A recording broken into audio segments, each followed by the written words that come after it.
Hey, what's up, y'all? What's up?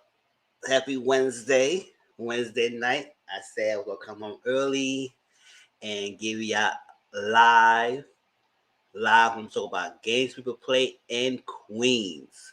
So y'all jump right in. Let's get into it. Let's get into it. Hope y'all ready. Hope y'all watched the episodes yesterday because we're gonna talk about this today. I enjoyed both episodes. So we're gonna get to it and we're gonna get into it. So I'm getting ready people a couple of minutes to come in, and then while I'm at it, let me just play my intro. Get in. Let's go.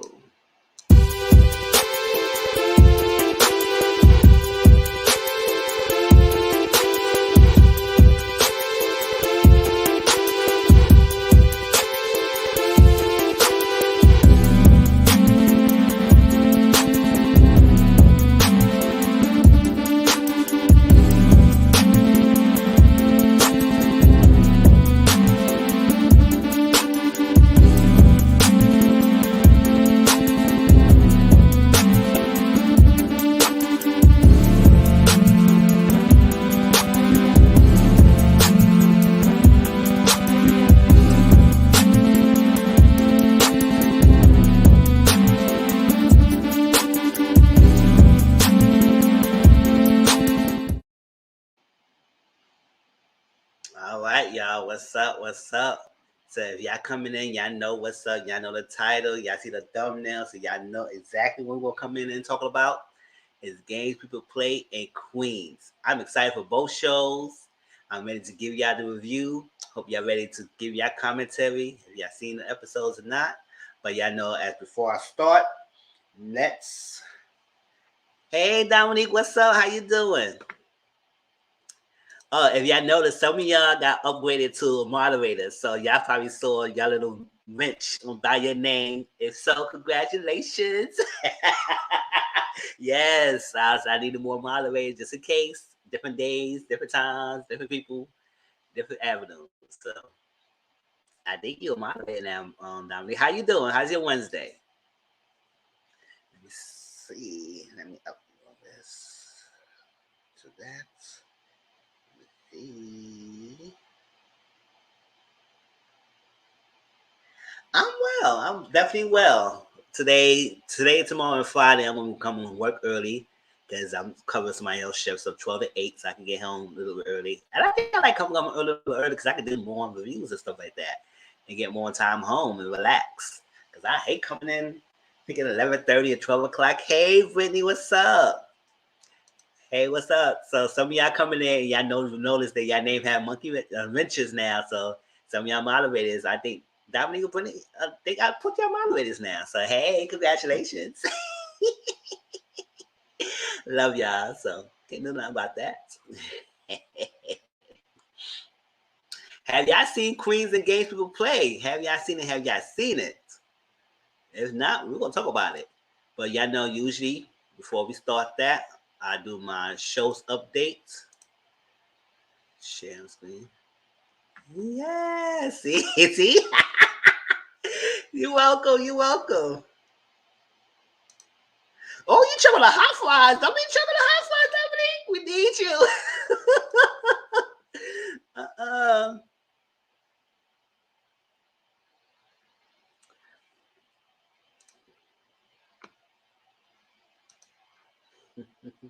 You're welcome, pretty. You're welcome.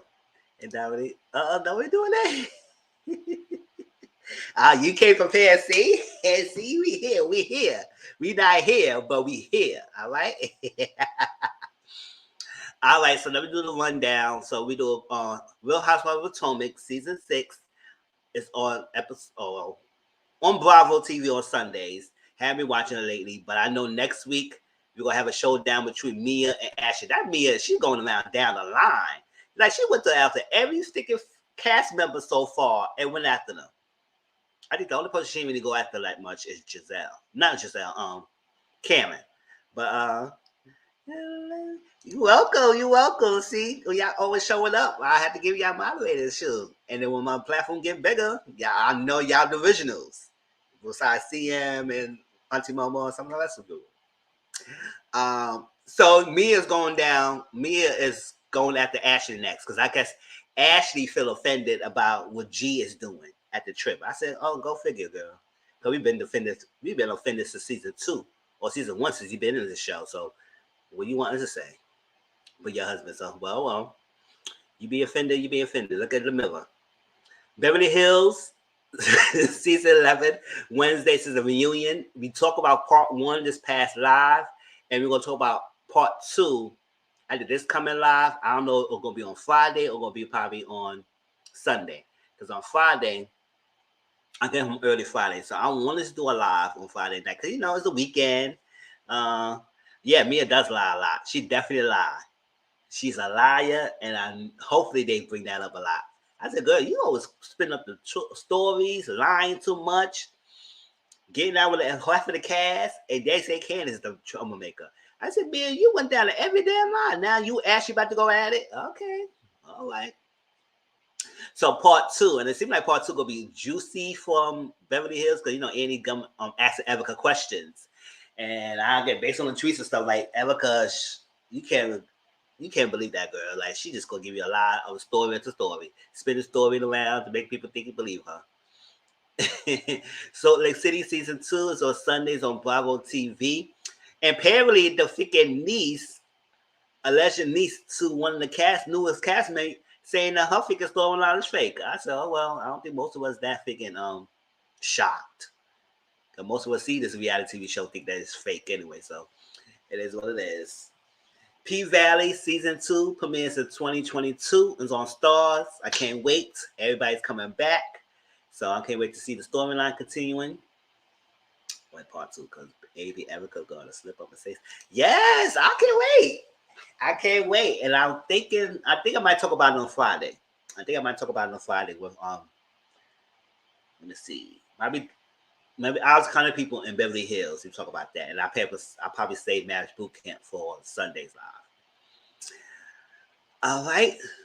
Power Book 2 season 2 premieres 11/21, a couple of days before Thanksgiving, on Stars. It's on Sundays, and Tyreek St. Patrick, that's his son Ghost and everything, it's a season 2 with Mary J. Blige and everything after that whole thing with Tommy, and then he left and everything, so we don't know what's a continuation of their storylines.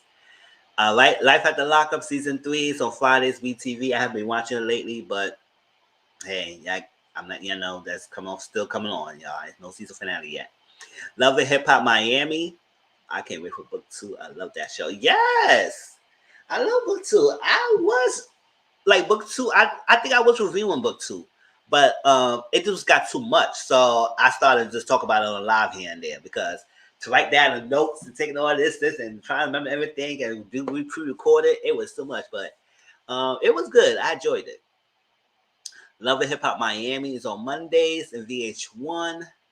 I mean, I don't even know what's going on because I haven't been watching lately. The last storyline I heard is that Amara Negla told her mom that she was pregnant. But I did see on Twitter, not on Twitter, on Instagram, that she said this storyline, they filmed like months ago, like months past, or the month thing. And she said she did got a miscarriage. So at that time when she was recording, she was pregnant. But then she shared this on social media that she got a miscarriage. So it's just always sad and sucks because she said she wanted the baby and she's not getting any younger, and hey, it's not ideal, but if you got the opportunity, you got the opportunity. So her blessings will come. So and she doing her thing with her music and stuff. So I need Mary to stop being nervous because her acting not hitting it for me. Oh yes. And sometimes she be hit and miss. Like some shows she does real well, and some that she doesn't do well. So let me see. Married at First Sight Houston season 13 on Wednesdays on Lifetime.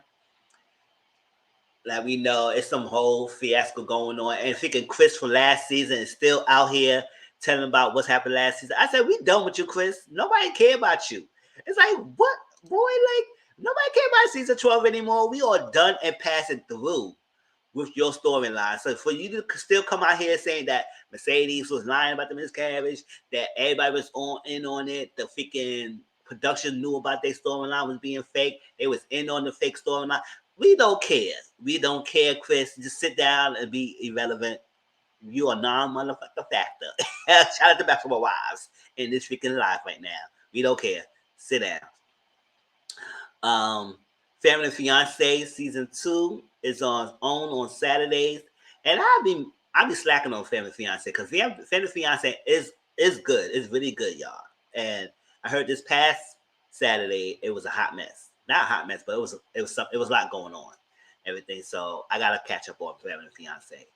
But yeah, I know I have caught up on the Love and Marriage Huntsville. You know, that's my show right there. So Love and Marriage Huntsville season 3 is on Saturdays on. For real. It's our own, and we just finished. We caught up on the reviews, so we probably talk about the recent episode and this Sunday coming up live on the latest episode of Love and Marriage Huntsville. Ready to Love season 5. We talked about the second episode this past live, so we're gonna continuing talking about Ready to Love as well on a weekly basis or every other week. We see how that goes. And who y'all favorites? Who you don't like? Because we know Corey is a Troy 2.0. We need to get him eliminated fast. But you know, production loves the messy people, so they're gonna keep them as much as they can when they can't keep it anymore. Insecure season 5 is on HBO Max on October 24th. It's the final season. It's on Sundays. I say, Issa Boo Boo. Issa, you be giving us freaking 8 episodes and only 30 minutes each for each season, 8 to 10. You better at least give us 15 episodes. This is gonna be a freaking season finale. At least 15 episodes or something. Because if this is season finale, you gotta end everybody's storyline in a nice, good bow. Don't keep us hanging with this freaking whack ass season finale. No, we can't do that because it's been good so far. But what I don't like that you're giving us a whole year, 2 years wait for the whole next season that we might forget about what's happening. And so, I mean, I still remember some of the storylines and everything, but it's still a whole time period. Like, I don't like that. Then you're going to give us 30 minutes episodes? I mean, she said that because HBO, and I think only giving that a lot of time, and she don't want to make it an hour-long series. That's what she said. So, but let's give us more episodes. Gosh. Our Kinds of People is season 1 is on Fox on Tuesdays. And you know, crazy, Our Kinds of People on Tuesdays. Queens on Tuesdays. Games People Play on Tuesdays. I do watch the Oval here and there. I don't review Oval. I just watch it. And I think Queen Sugar also on that day too. And I recorded. I got to catch up on Queen Sugar. So there's a lot of shows on Tuesdays. So I hate that when they do that. They jam-pack the beginning of the week. And then, I know why? Because I think people don't go out in the beginning of the week. So they stay home. So that's what most time people watch TV. The weekends, people be out. So that's why you just don't have no TV on the weekends as much. But still, why you pack that all in one day? Shoot. All right, let's go on. So we will talk about Queens season 1 ABC on Tuesdays on regular primetime TV. I hope Issa not with her first boyfriend in the first final season. Oh, Lawrence. And they'll end up being together because you know they grown now. And they mature, but I think they just run their course. They need to be in their separate ways, do something, do different. Issa still trying to find herself. I said, girl, how many times you got long to find yourself? Like, what? Still trying to make her mark. I mean, she did well with the block party, so maybe she could just continue on with the event stuff. And hopefully that works in her lane, but we'll see how that goes.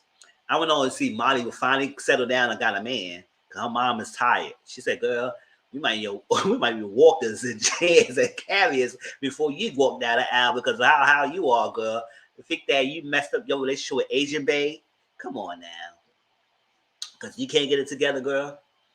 But he got a baby. Yeah. In real life? I don't know this. No, he don't want to be in. Marriage Boot Camp. Season 18 is on Wednesdays not Wednesday, WeTV on Thursdays. And we will talk about it this coming live. And Games People Play, season 2 on BET. And we're going to talk about today. So we're going to talk about Queens and Games People Play. But before we do that, last season Oh, good. Oh, yes. See, something. See, yeah, she was pregnant. Oh, yes. See, I didn't remember that. Let me see. Let me share the Queen's Nasty Girl video because this is the uncut version. Because in the episode they didn't even show the whole video, so on YouTube they shared it already on YouTube for a long time ago. So I'm gonna share that video. Watch that, and also I'm gonna share my games people play playlist. I shared this in my last live. I'm gonna share it again. If y'all want to get caught up the season, if y'all don't want to go watch it on BET on demand or whatever reason, y'all don't want to watch the show, but y'all want to be caught up to my reviews and stuff, then y'all can just watch the my review I had. I did all 10 episodes and I had enjoyed it. Let's see. Let me share that.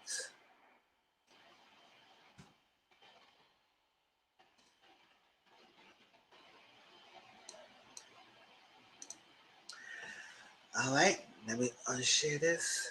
Move that. All right, let's go. We're gonna do Queens first.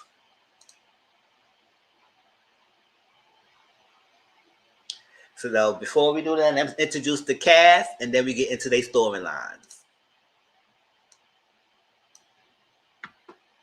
I gotta get this together. Not that. Not that. There you go.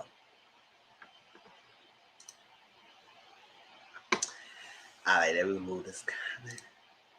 All right, so here go Queens. Queens came on yesterday on ABC, and Queens and games people play come around the same time.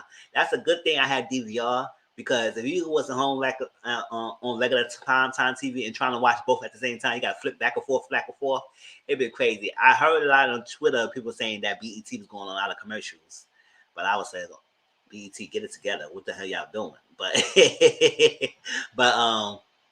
let's get into it now. Forgive me, I was able to catch everybody with their names, everything, because when I was taking a picture, it was like I couldn't get the right picture. So this is the best picture I got so far. I mean, it could be better, but hey, Queens is cute. I was kind of nervous, but I like it so far. Yes, I have not seen Queens yet. Hey, you get the rundown what the first episode is. Hey, Queens is cute. I was kind of nervous, but I like it so far. Yes, I have not watched Queen yet. Okay, Dominic, but it's good. I enjoyed it. I like the nostalgia they gave you. I got you, bro. Give me a sec. Give me a sec. All right. This is the best pictures that we got so far. All right. So right here, EVE, right? Who's that girl? Shake it to me. That's EVE. And congratulations to EVE. She's pregnant. So congratulations to her. So I like that she could be a mother now. And that she said she found out when she did that battle with Trina. Ooh, I didn't even drink today. Trina, the versus battle, she found out a little bit before she did the versus battle that she was pregnant and everything. So I said, okay. But Eve still kept that versus battle. They did their thing. Right? So EVE right here. EVE plays Brianna, aka Professor Sex. And these 4 girls were part of the 90s girls group called Nasty Bitches. Yeah, I know I don't curse that much, but I love Tammy too. And congratulations to her. She's going to be a great mom. Yes. When I was in the college and I was a dance leader, we danced to Tambourine and everything. We choreographed that little segment. 1, 2, 3, everybody shake it, Tambourine. Yeah, we got a good time. I was like that. Too bad we don't got videos anymore of it on our performances. So EVE plays Brianna, aka Professor Sex, and these girls was a part of the group called Nasty's Bitches. I said, "Oh, yeah, called y'all self that name in the back in the 90s?" Because this was 1999. The episode was called 1999, and y'all know the group had been together. This was 20 years ago, so the group broke up, and now their storyline is 20 years later. But they showed the video starting in 1999 when it was a group, when they was the prime time girl group, and it was a all-female hip hop group. in rapping groups. So it's like we never really got that much because usually when we have groups in the back in the days, we have like a lead singer, then we got other singers, and then we might have only one rapper in the group, but we never really have a all four girl hip hop group. Yes, it makes you want to shake your tail, Philly. Yes, right. Yes. So her Professor Sex. I said, all right, she has sex appeal and everything. So now, yeah, I'm going to introduce them and they're going to tell their storylines. So characters first. Next to EVE, we got Notori Naughton, and her name is Jill, aka The Thrill. Right? I said, all right. Next to her is, I finally got her name because y'all know when I usually was saying Queens, I was saying all three of the names and I said Latina girl. But her name is Nadine Velasquez. And you know what? As I see her, and I said, I see her before in different shows. And yeah, she has a long list of accolades of TV shows and movies and stuff like that. And so I give her props in her music entertainment, not music entertainment, music, not, entertainment business of movies and TV shows. She have a long list of things, maybe it's episodes here and there, or shows or movies, but she have a long list. So her name is Nadine Velasquez, and she played Valeria, aka Butter Pecan. I said, all right. And then Brandy. Oh, more does it count? Sitting in my room, thinking about you. All right. Sitting on top of the world, top of the world, top of the world. Yes, that's Brandy right there. She plays Naomi, aka Explicit Lyrics. And baby, let me tell you, Brandy was spitting. Like, and then I didn't realize, because you know what, I like Brandy, but I really wasn't really following a lot of these artists like that. So I didn't really know Brandy had the bars like that. But people say Brandy always has split, and she always split bars before. And her I think her alter ego was called Brand New in back in the day. So yeah, I never knew Brandy was splitting, but Brandy, she was giving. When I first saw her on the show, I was like, oh, that's what I seen. Yes, that's yeah. She can't rap. Oh, you talk about Valeria can rap? Because Valeria's the weakest link. Oh, you talk about Brandy? Because I said Brandy is spitting, right?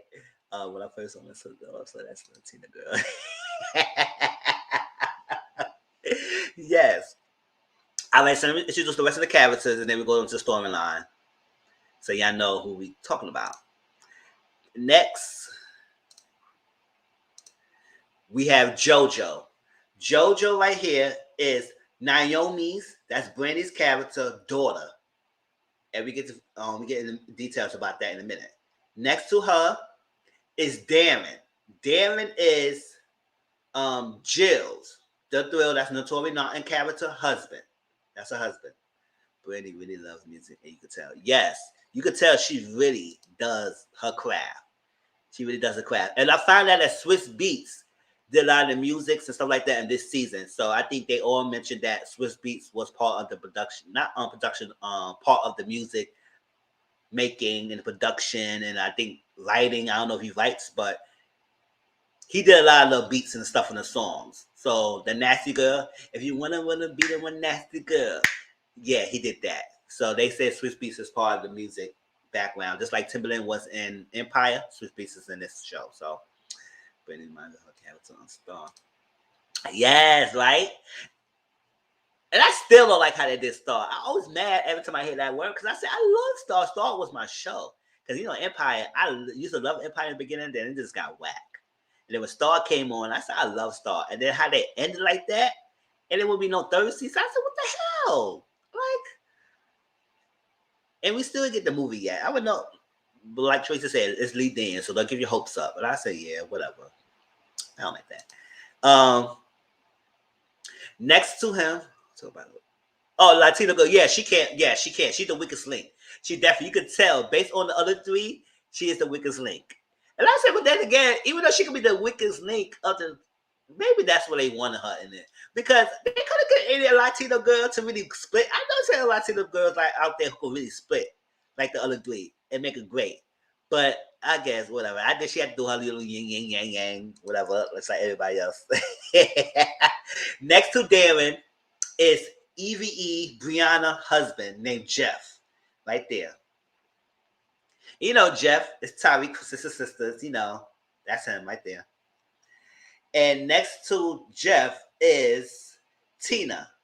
That's Jill's. That's gonna be part of the storyline. But this is Jill's love interest. So we get to figure that in a minute. Well, I just already said what it was, but we figured that out. That's a love interest. And last three people that you know of is this is Eric, aka E-Rock. And I don't know his real name in my life. I don't care. He's the manager. He was the group Nasty B's manager. And he comes to play. I'm like, I didn't know why this picture's so big. You don't see my head. Like, you don't see my head. Next to Eric, E-Rock is Little Muffin, a.k.a. Lauren. And, you know, she tried to give, like, sweetie vibes and everything. But she could spit as well. Like, she was giving it. Especially when they did a cypher. We get to that in a minute. They was spitting. She was good. And last person is right here is Naomi's, Brandy's character, mother. Right? So I don't know how often she will be in the show, but that's the mother. All right. Now go back into the first set of people. All right, so I'll go down each line, they storyline. So we got Brianna. So Brianna was called Professor Sex. So, you know, in the back of the day, she never let anybody, which one is Jill? Jill is Notori Norton. This right here. This Jill. Notori Norton. Thrill. Yes, so EVE, Brianna, she, sometimes I say E, I might say their real name, sometimes I might say their character's name, when I say this, or sometimes I might say their rap name, whatever. Professor X, Brianna, EVE, that's all one character. That's her right here. So Brianna, like, she used to never let a man get over her. She never was a doormat. She, like, they say that she, in the past, when somebody would cheat on somebody like her, she would, like, burn down a place or whatever. She would do stuff. She was that girl. Professor X, the sex appeal, like, never that doormat type of person. She always runs her own life, and she never can get over her. That's for her. But now she's a mother of 5 children, and the husband y'all showing, you know, Tyreek's sisters, Jeff, her husband, right here. That's her husband right there.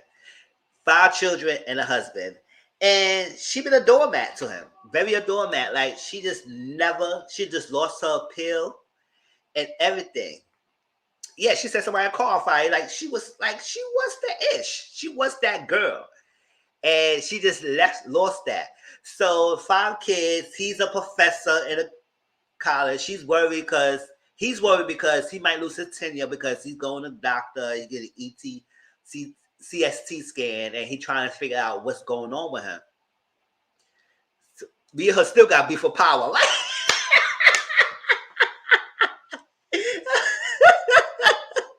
Yes, that's all we're not. Yes. Always. You used to like me, Mizzle. I will always call that man Tyreek for sisters, right? For real. So he's worried about being in tenure or something like that. So one time she was like, hold on, let me get back to my little sex appeal. So she came home one night after she was going grocery shopping, put her makeup on. I was like, Evie, you better go with her lingerie on with her heels on. And then she walked in the freaking house, feel her freaking husband having sex. I said, oh no, we got a cheating man already? A cheating man.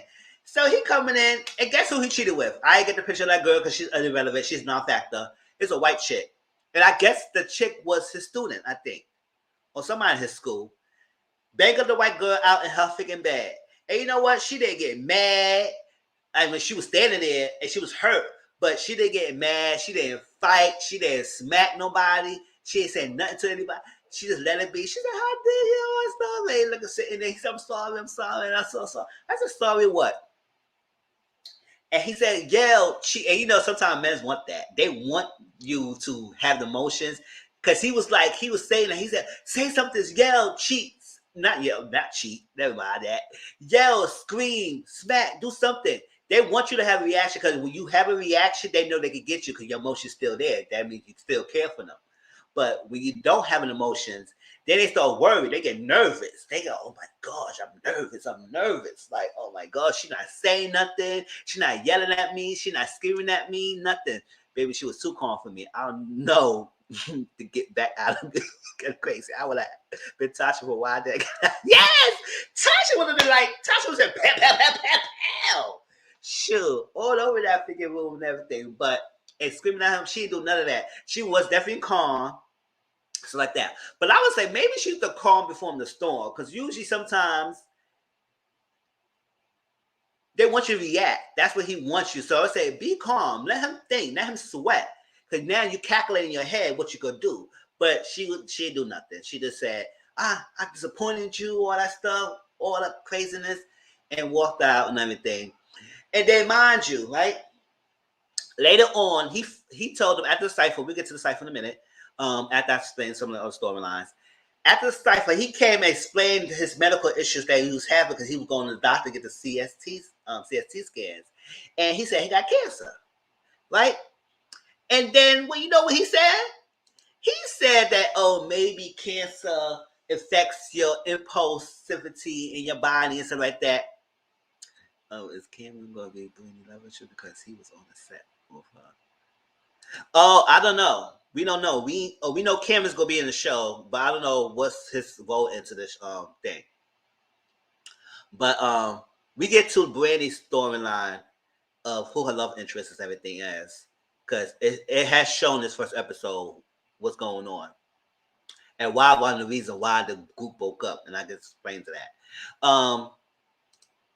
Yeah, he said his cancer affected his impulsivity and everything. That maybe might draw him why he cheated. I said, oh, no, you didn't. I know you didn't. I know you not use cancer as the reason why you cheated on your wife.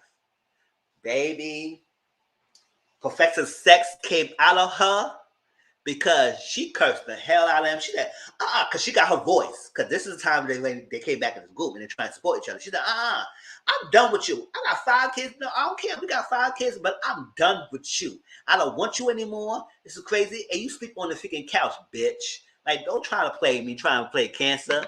And I said, you know what's funny? When she first read him, she read him rapping. I said, I know you didn't read him rapping, girl. She spit bars by cursing him out. How you spit bars by cursing him out? So then she started cursing him out.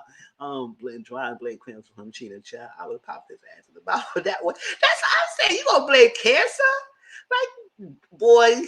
He said they look like a puppy, like. Yeah, because you messed up. You messed up. And a white chick is that? And your student. And that white chick said, oh, maturity, look good. She said something about you. Maturity, age, look good to you. I said, bitch, what you trying to say, girl?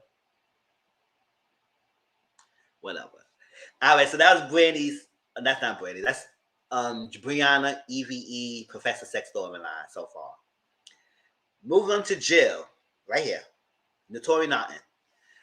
So Jill was called The Thrill. And in back in the day, she was a wild girl. Like, she used to do coke and everything and all that stuff. That's what called her The Thrill. She always had the thrill. So, and she went from that. And I guess she turned herself, I guess there's some trouble she had about her drug habit and everything. She had kicked that out. And then she went from that to straight Catholic. She was straight Catholic. Yes, right? She was ass right up in the rap. She said, oh, you thought I'm going to stop what I'm doing for you? She said nothing that would make her happy. Then the nurse stuck like, yes! She said nothing would happier than the nurse took Maxwell. Yeah, she said, I wouldn't do nothing. She said, listen, okay, you got cancer, all right. I won't be there. I'm going to nurse you back to health. I'm going to see you going to watch me nurse you back to health just for me to leave you behind. Don't die. No, you're not dying, you boo-boo. We're going to do treatments. I'll get the freaking food that you need. I'll get your medication that you need. And once you get better, out the door, and you're going to see it. You're going to see it. That's what she said. So to Jill. She went from that thrill all the way to being a Catholic. So she's in a confessional with her priest and everything. She said, "Excuse me, Father, I have sinned and everything." And he said, "Which trouble you, baby?" He said all that, but I had to spice it up. So he said, "What trouble you and everything?" And he said, she said, "I'm sorry, I just got something I need to battling." So she married, mind you, I remember I told you she's married, right? She married to this guy named Darren. Right here. She married to him. But come to find out, she don't really love her husband because she was avoiding having sex with him. She avoided having sex with him. Every time they're trying to have sex, she always tries to say she got her cycle coming in, her ovulation about to fertile, she about to be fertile. So she said she gonna have sex with him, she might get pregnant. She don't want that. So she trying to avoid every kind of sex and have all that excuses. So after she talked to her husband at that time, and he said it's okay, he's a nice guy. He said it's all right, all that stuff. I said, I said, girl, you can give me no sex for a while. What you doing? What's up? All that stuff. She said, nothing. And he's a good guy. He ain't do nothing. And she also said that he doesn't deserve that. So I was like, okay. So what's up? So after that, remember I said her love interest, Tina, right here? This chill love interest. She went in the kitchen in the same time. I said, first of all, you just talked to your husband in your bedroom. And then you got in your kitchen and she was in the kitchen. I said, where the hell she came from? She just walked in the house or she was already there. And then all of a sudden they hugged up and they started kissing. I said, she's a closet lesbian. So okay. Oh, the Tori not in face a lesbian in this show. I said, I like. So Tina, yes, I love interest. She said she's trying everything, she can't do it. She's not right for her husband. She's afraid of the backlash. You know how it is, being in the music entertainment industry. It is coming more accepting. It's still going a long way, but in the 90s, usually a lot of people do things in a low and also like that. So coming out was not practice. You got to keep your things in low. So being lesbian was her plans, but that's what it was. Yes, I was shook. I was like, oh, she's a lesbian. That's what she wanted to tell the priest. Yeah, she didn't want to tell the priest because she ran out of there before she even spilled her tea to the priest and all that stuff. So, and she did came out though.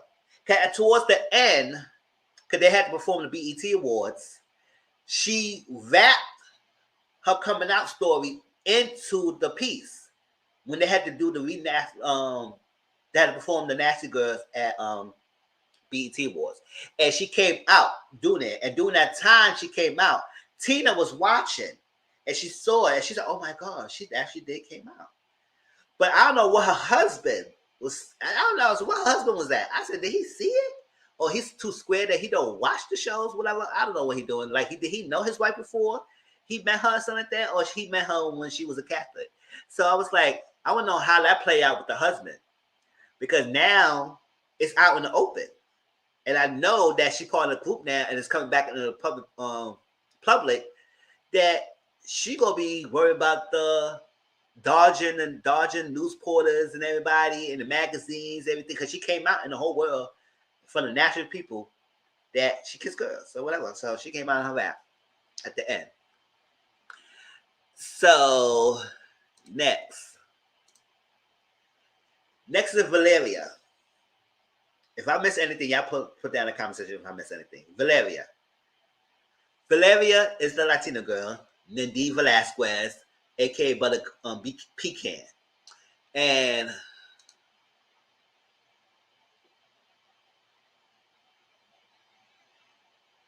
yeah, she said she wanted to tell him. Yeah, she did say she called him before and told him she had something to tell him. So I guess she told him first. Yeah, but did she really tell him that? Because they really showed her what she said.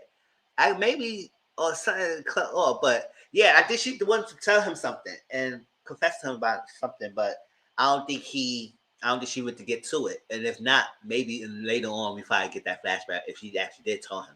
But I want to know if so, we want to see how his reaction is. And I think because now she said it out in the whole world, so obviously he can avoid it. He gonna find out. If she didn't tell him on the phone, he gonna find out. So Valeria, Valeria was the least talented of the group, but somehow she became the most successful out of all the ladies. So you know that's ironic. All these ladies are real successful in their own real lives. All the ladies are. Even the Latina girl, she, like I said, she have a long list of accolades under her belt too. So she's not like weak, but she's not a musical artist like anybody else. But she was the least talented of the group. Yeah, that's what I'm saying. I want to know how she feels, how he feels about her coming out and everything. She's the least talented of the group, but she became the most successful. And I think I read online that she was not the original member of Nasty Bees. She came in, and I guess somehow became a forefront, became the popular of the other girls. So it caused tensions of the group that how she became the most popular. You know, especially when she got that perfume under her name, Butter Pecan. I said, who the hell promote her so quickly? Like, what the hell happened like that? Like, what? How she became the forefront person? So that's part of the reason why the group broke up, because she became most pushed forward and most focused than the other girls who had the most talent than her. So she was working in this news station and everything, and I guess this white co-worker was still in her shine, like she's been becoming the top performer and everything of the station, and Valeria's not liking that. So it was her opportunity to do an interview, and I guess her top performer co-worker was able to get the interview.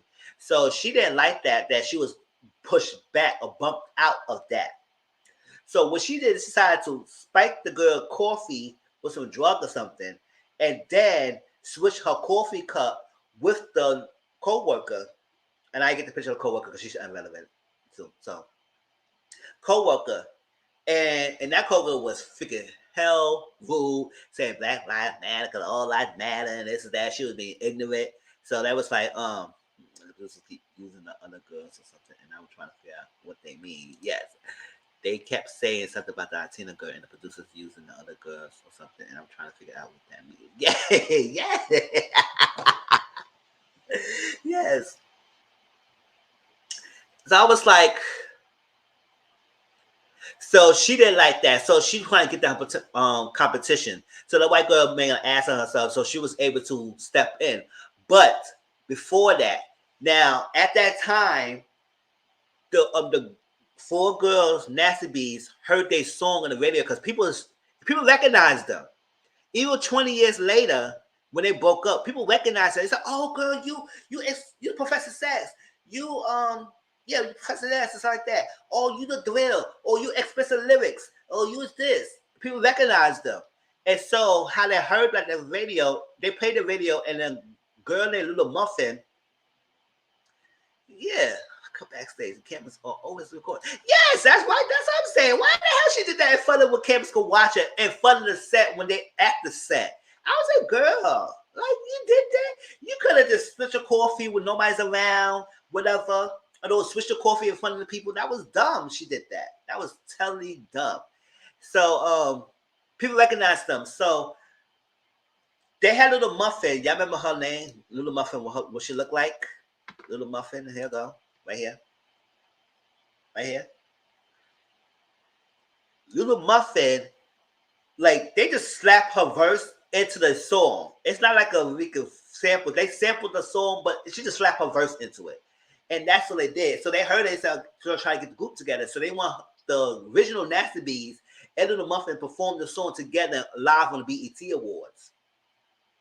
So when she came, when they met up, right?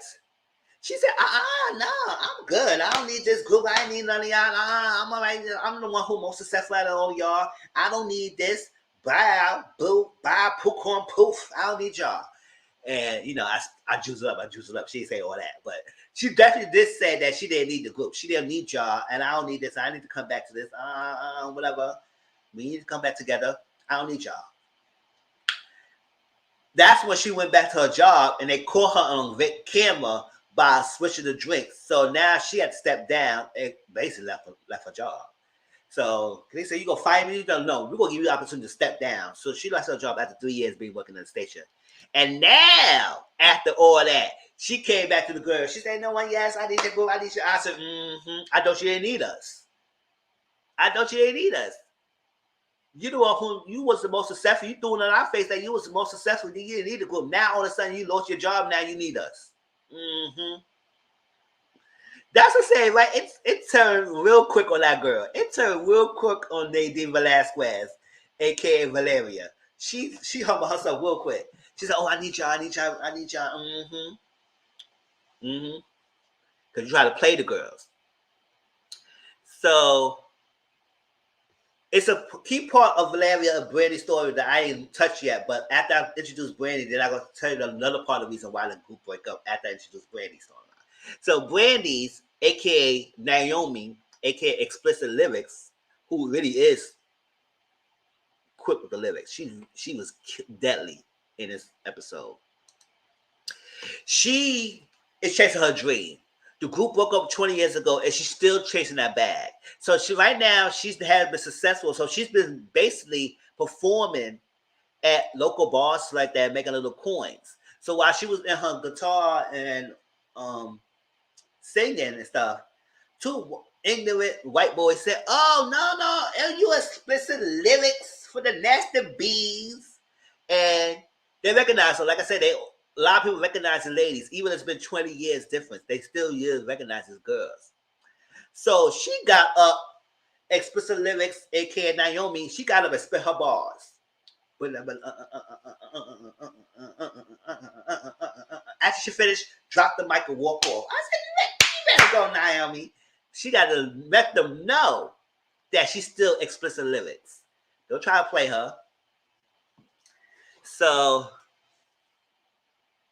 that's that. So Brandy be chasing. While she chasing her dream, she been neglecting her own daughter, and you know how that is. Like when your parent is chasing her dream, and her dream ended 20 years ago, basically being a group, and she still be chasing it. So like she came to her daughter's birthday party after a year. They haven't seen her daughter for like a year, and she comes like I think her mom was saying that she comes like every year and does this and try to say her. So her daughter read Naomi for fifth. He said, "I don't know, you don't need to come around. He always come out once a year and everything, and all stuff like that, trying to be a mom, and you never been a mom. You've been chasing a dream that has been dead all a long time. Get over it, all that stuff like that. You could have had with me." And I said, "You don't even know who's the father of my you know, who the father of you, who is my father. You don't even know my father. So you try to come around thinking like you want to be a mother of the year. No, you're not. Chasing dreams that have been dead a long time ago. Give it up. Give it up. And you don't even know my father is." I said, "Baby, the way she with her mom," I said, "Oh, Naomi had nothing to take it." She was like, So now she's yearning for her closeness to her daughter. I said, "Oh no. Oh no." My heart broke for her when her daughter closed the door. Yes, and she closed the door on her mother's face. She said, "Don't come back. No, I don't need you. You've been out for a whole year chasing a dream, and you don't even get a chance to be a mom and be around like that. Like a dream that has been dead. So and you want to come up and be a mom?" While Jill's husband looked like kid to play. Right? Right? So I was like, "Oh, Naomi." So now that's gonna be her battle, trying to get her started again and also repair her relationship with her daughter. Hey, recording your video, yes. I see what's up. So that's the for Nasty B's storyline, overarching storyline. So E-Rock, y'all remember him? He was the manager. He was the manager, all that stuff of the group. His name is Eric, but they call him E-Rock, whatever, all that stuff. So I remember I told you that the reason why the group broke up was one of the reasons why is because Valeria was pushing the forefront and became the popular girl of the group and everything, and she was the least talented of the group, and she became getting like perfume deals. It was pushing the forefront. And she probably wasn't part of the original member. I don't think they really told a more background story, but I read it online that she wasn't the original member of the Nasty Bees. And then when she came in it, and then they pushed her in the forefront. And she's least talented. You could tell, like the other girls spit hard, and she's the weakest link. But she became the most popular. And the reason why is this guy right here, the manager. And that's why I said the reason why the group broke up is because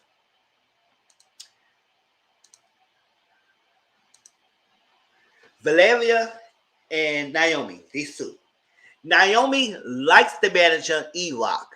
Because if you remember the episode, in the beginning of the with the end of the video, she went up to E-Rock, and I guess it was like a playful kiss or something like that, or kiss something like that. She likes E-Rock and Eric.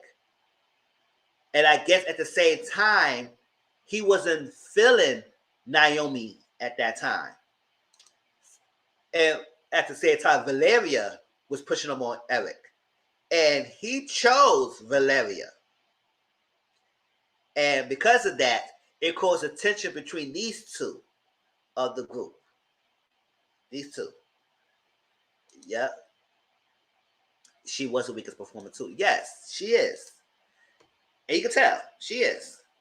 So it caused tension because Eric, not even like Eric, but he wasn't checking for her, and he checked Valeria because I don't know, maybe because I ain't trying to get too deep, but that she's the lightest skin, and then she got the forefront. You can push in the front. She could sell more records.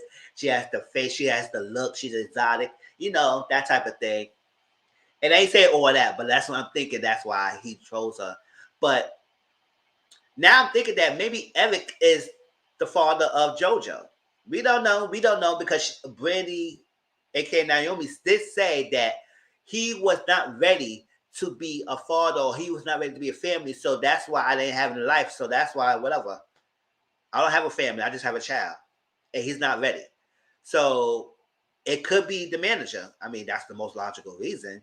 And then we find out she did have sex with him this episode because, Valeria and him is not together anymore because she loves him and he loved her, but at the while, it was no love lost and it's gone.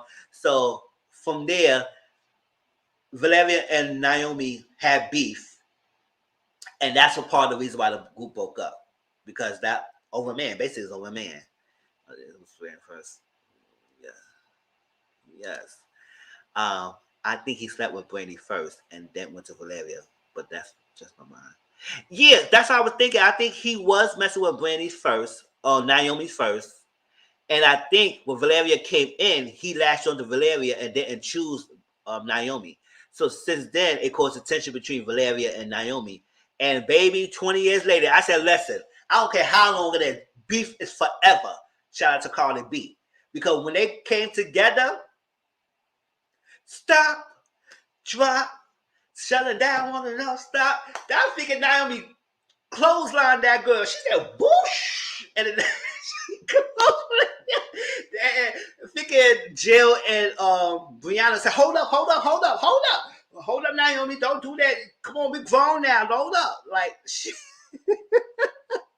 yo, I think he's the pappy too. I think the manager too. Yes, I think that's really what's happening. It's interesting now. Like Skivers Darsky. Yes, that's what it is.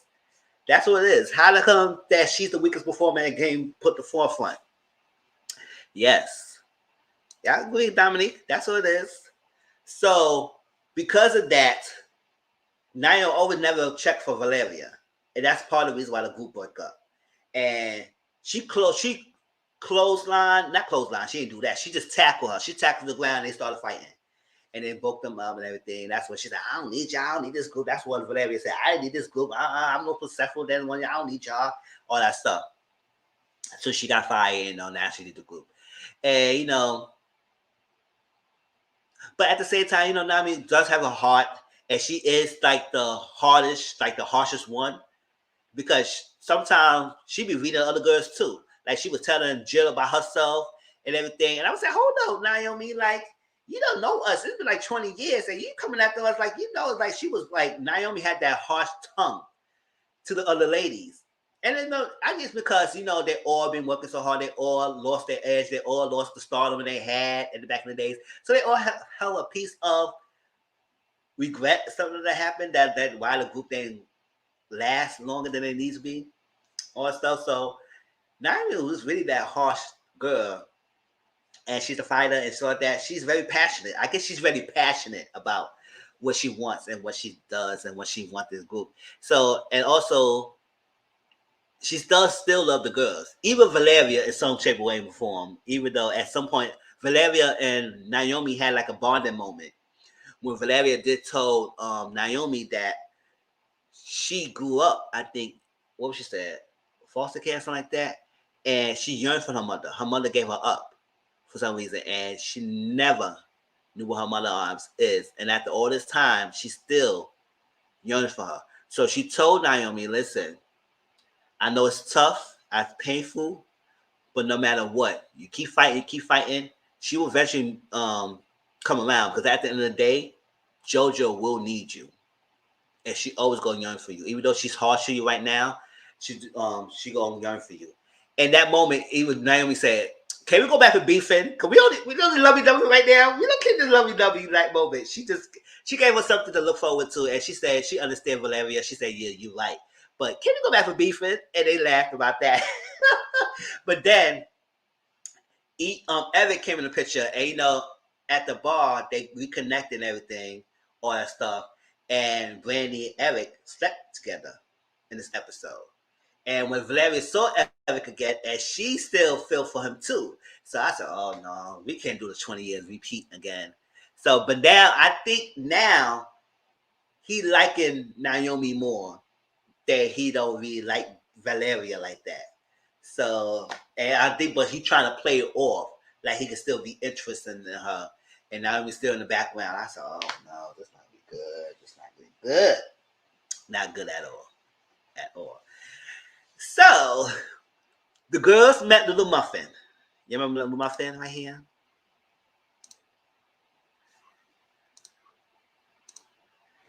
The girls met Little Muffin. Look like a sweetie potato type or something like that. And she came in, she said her little language. The other girls don't even know what she's talking about. Like she said recent language and linguistics and vocal, all that stuff like that. She was saying it's like common language that they don't even know what she was saying. And she said,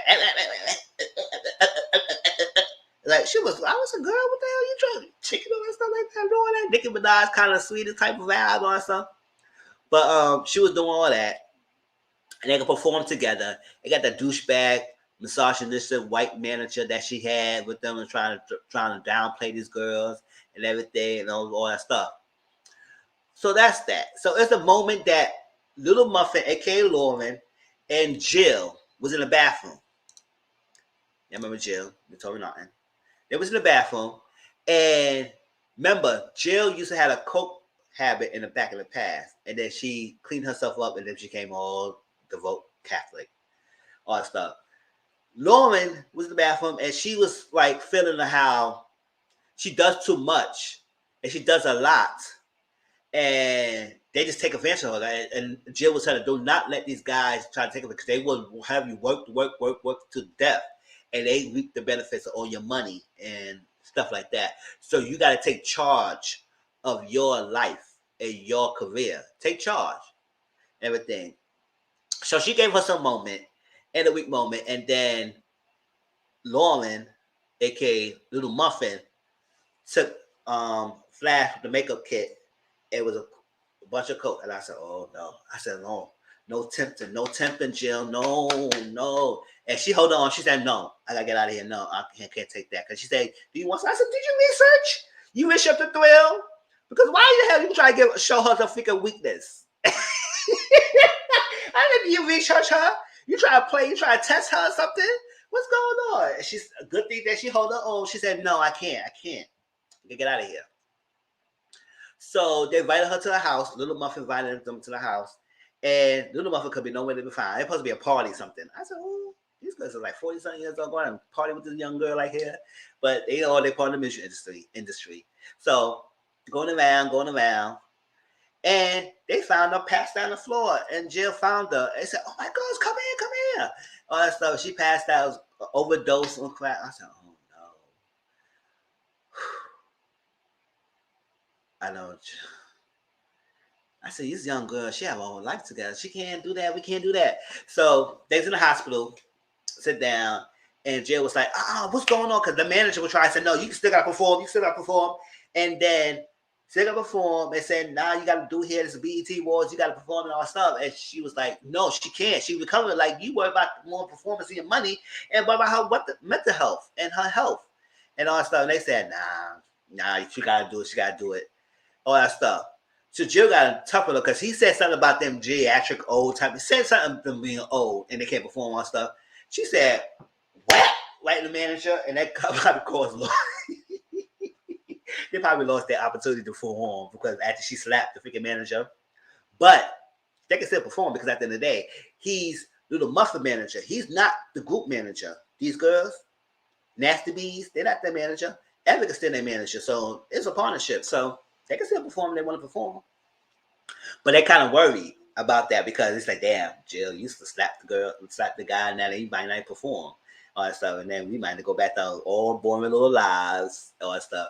So they had the cipher. That cipher was everything. They had the right cipher, I guess, to perform it and preparing for the freaking performance. They were ciphering. Hey, explicit lyrics went first. That's Naomi, right here. She went first. She spit her bars, and I think Jill went next. She did her bars. I said, all right, girl, all right. And then we got Valeria. Oh, bless her heart. Bless her heart. She tried, but it wasn't good like everybody else. She tried. She did her thing. And then, baby, that little muffin came in. And I don't know what's up, but that girl was hitting. She said, I said, girl, what the hell that came from? Like, she was hot fire. And then Evie shoved it down. She Brianna, she came last and she did her part. That's before Jeff came in and told her about his freaking being cancer. And I was like, oh snap. But they all did good, except for this girl. Whatever. But that cipher was everything. I was loving that cipher. I said, y'all, all right, the hip hop girl cook, all right, y'all better do it, Nasty Beans. And that's that. So they performed at the BET Awards, and I think Little Muffin did perform with them. Did she? No, did she perform with them? No, she introduced the girls, the group. And she said, I used to be a Nasty Bee, but now, tonight, I'm the queen. So I guess they're going to probably change their name because they can't be new Nasty Bees anymore. Like, they are like, I'm only happy that the music is actually okay. I'm saying. I like that the music all better. And Sus Beast behind it, so hopefully it'll be good. And yeah, hopefully it'll be good. It'll be good. And it seems like the music will hit. And with these ladies in the mix, they shouldn't be doing no mediocre stuff. And it's a hip hop rap group, so they should be given. If y'all hear a door barking, it's the neighbor downstairs. Stay barking all the damn time. Shut that door up. All right, so did I forget anything, y'all? No, so I think they're gonna change their names to their group from Nasty Bees to Queen. And since that performance, they're gonna be going to a world tour with Little Muffin. I said, oh, a world tour now. So now since then, they're gonna be a whole how the world tour gonna be and what's gonna happen about their storylines. Because I remember I told you that Jill came out through her BET performance. She mentioned it that she said, "Oh, it's how to feel for kissing a girl," and then all that stuff. And then Tina, her love interest, was happy that she came out. I was like, because remember before she said, "I can't come out," and all that stuff like that. And she saw it, and so that's why I was saying, "Oh, okay, she came out." So I want to see how that gonna be. Did I say that was on the first episode, y'all? And I didn't like the time that I started Queens. So I like the time that I started Gangsta Play. So if you have anything else that I missed, please put it down and we'll discuss it. Did I enjoy Queens so far? Do you like it? What your theories going to be and everything? I just hope that Valeria and Naomi don't let this ever get between them again. I hope so. I hope they don't. But it seems like there might be a players apart. But I see this time, I think Evan might be more into Naomi now. So we'll see how that goes.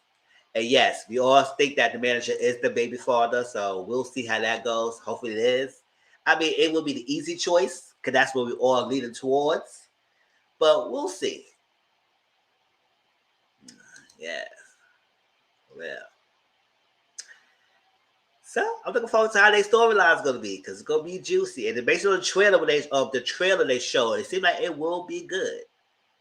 Will be good. It's like that. So if they keep that momentum going, this have a good hit, a good show.